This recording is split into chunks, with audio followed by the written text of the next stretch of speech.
All right, so this video, I'm going to talk a little bit about what I'm terming phase five in the stock market or kind of business market or business cycle. So let's kind of look at what I'm referring to here. So I'm calling kind of phase five. This is sort of the early contraction. Those might be a little bit more common terms that you would see. I just use the phases to make it easier for me to keep track of which part I'm talking about. So this is sort of phase five, early contractions. This is the general region that we're talking about in this video.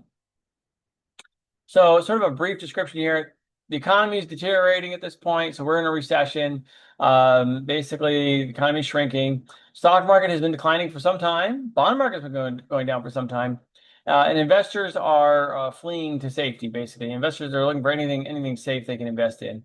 So the companies that typically do okay in this phase are the consumer non-cyclical kind of companies. So standard typical beverages, some consumer services, not all, but some of them, certain types of cosmetics and personal care items, food and household products, healthcare providers, medical supplies, some pharmaceuticals, tobacco, etc.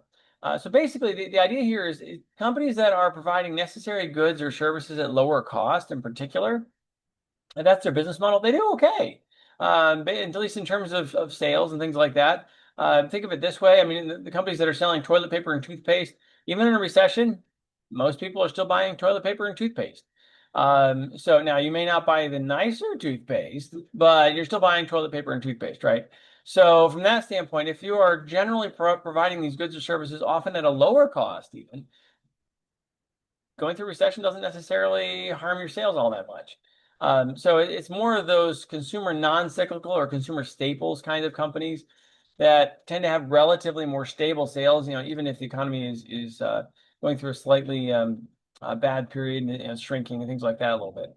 So I kind of think the driver here is basically the economy shrinking. And so the economy is shrinking, got a contraction in the economy, and companies and consumers are basically cost cutting. And so they're trying to figure out what to cut back on, cutting back on their spending, they're cutting back on, they're focusing on whatever's necessary, and trying to figure out ways to accomplish what's necessary generally at a lower cost. So we're kind of trying to focus on those necessary but lower cost products and services.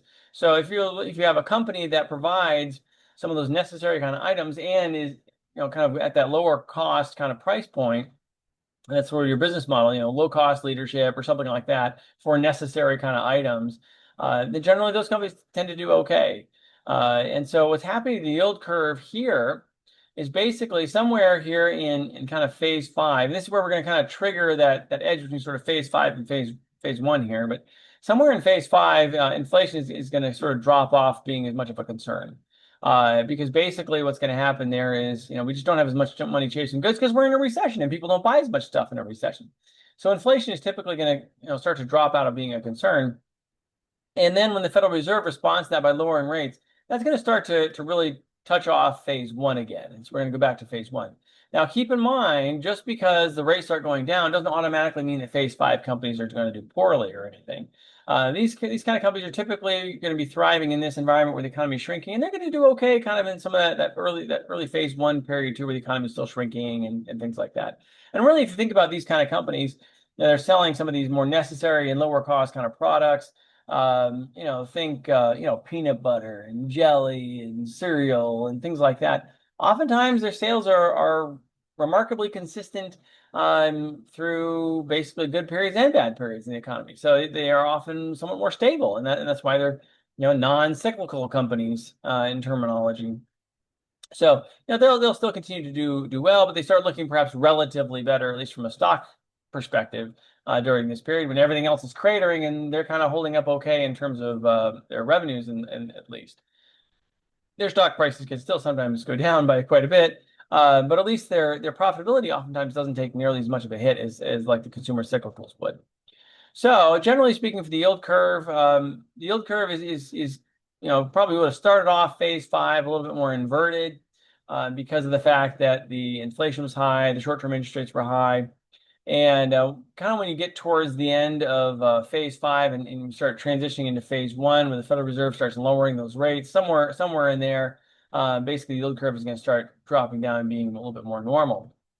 In terms of general economic conditions, So bond market's not looking good. That's been going down for a while. We're in a recession at this point. Interest rates are still elevated. Stock market started going down a little while ago. That's not looking good. So that's kind of ugly. And inflation kind of starting off for phase five was still a concern, and therefore interest rates starting off phase five are still definitely elevated. Unemployment is getting worse because the economy is contracting and getting worse. So unemployment is getting progressively worse. Um, and basically, that's kind of the environment that we have going on. The economy is shrinking. So overall, it's not a pretty looking economic circumstance when you're looking at a typical phase five scenario. All right, hopefully this video has been helpful. Thank you so much for watching and have a great day.